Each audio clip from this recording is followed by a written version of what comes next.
Hi, welcome to my channel, Reader Woman. My name's Judy, and let's talk book tales. I have a tale to tell. It isn't necessarily one book related, but it was one of the first major setbacks that I had as a young reader. Luckily, there was a happy ending, but it was close to not being. I was a precocious reader, and I must have been probably 8 at the time, and so that put me in 2nd or 3rd grade, so 8 or 9, somewhere in there. Yeah, somewhere in there. And I got sent home. Well, it was very exciting. At school, our teacher handed out these flyers full of books at reasonable prices that you could buy. It was from Scholastic. And I was so excited. I looked through that catalog. I'd read that catalog twice before I even got it home. So at dinner that night, we always had dinner together as a family. This is the mid-60s. And, so I brought up the fact that I was so excited because there was this catalog of children's literature that we could buy. And my mom and dad weren't too happy at that idea. But we talked about it, and I showed them the catalog, and, I was just like, my mom and dad were like, yeah, we're not going to do that.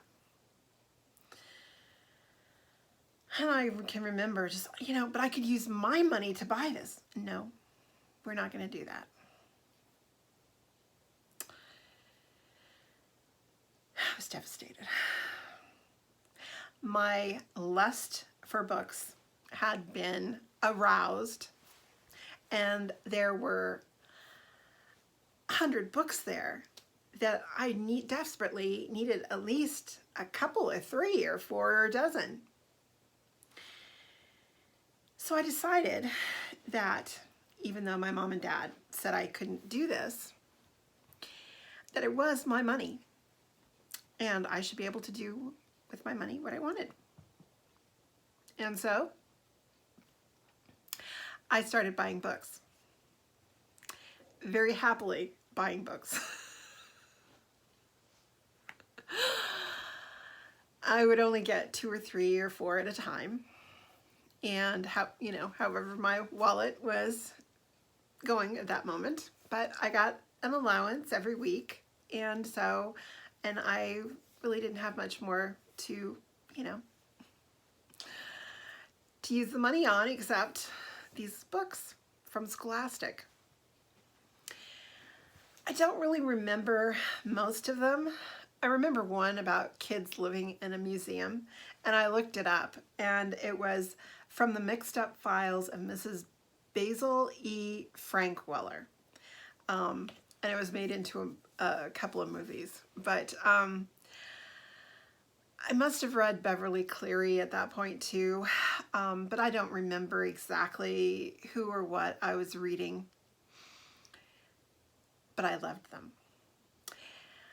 Now, in my childhood bedroom, I had a bookcase, and it was a special bookcase because it was filled with my books. And so I had all of my little golden books section, and then my mom and dad would quite sweetly get me books, and so I had all the shelves were filled, and it was my pride and joy. So what was I going to do with these books? Because I couldn't just put them in my bookcase, or somebody would find out. Now in our house, I had my bookcase, and then my mom and dad had, it was probably 6 feet tall and by, 6 feet wide, and they had all of their books that they'd collected. They both were readers. My father at one time, he was kind of like, if I've read a book, I've read enough for my life. Not really, but they both belonged to Book of the Month Club, and I just collected a variety of books over the years. They got married when they were older, so and I was allowed to read anything on the bookshelves that I wanted. You know, it's not like they had X-rated or porn or anything like that. It was just, you know, however, most of it would have been considered adult reading, but it didn't matter in my family. However, what was I going to do with this new little library that I was collecting on the side? I was never asked to show my money or what I was doing with it. And so I found a bag. I will always remember this bag. It was probably about this long and about this wide, and I would put my books in there. I'd read them and I'd put them back, and I'd take them out and I'd put them back.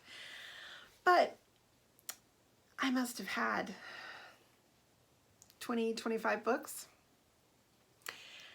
And then for some reason, my mother is cleaning in my closet. I mean, my mom was not a great housekeeper. I still to this day don't know what the heck she was doing in my closet. She's probably putting my clothes away, and happened to see this bag, and she looked inside of it and saw these books. And so when I got home from school that day, my mom and dad were waiting for me. And basically, they asked what I was doing with these books. And I had to confess that I had used my own money to buy these books that they told me I couldn't buy. And so they were like, okay, well, we're going to punish you. This isn't acceptable. We told you no. You went ahead and did it. So we're not only confiscating these books, but we've also taken all of the books out of your bookcase and put them away, and you will not have access to them.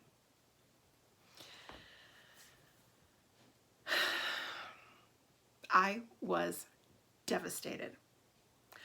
I go up to my room.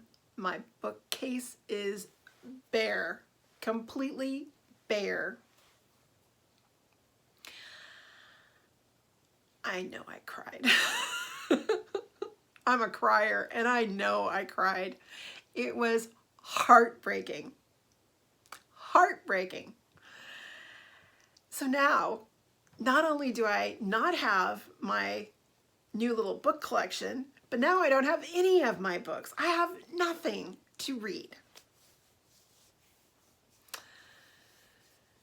So I was heartbroken. I went to sleep. The next day I had to get up and go to school. So I walked to school like normal, but without any books to take with me to read. And then as I'm walking through our little elementary school campus, a light went off. I have a school library, and I have a school library card. So I went into that library and I checked out at least 5 or 6 books, which I proudly took home that night and showed off my reading to my mom and dad, who basically couldn't say a darn thing at that point. But yeah, they took my books. I didn't get them back for like a month. But I was checking out books that whole time. So thank God for libraries, particularly at schools. So anyways, I thought you might enjoy my reminiscing from the book tales. Take care. Bye.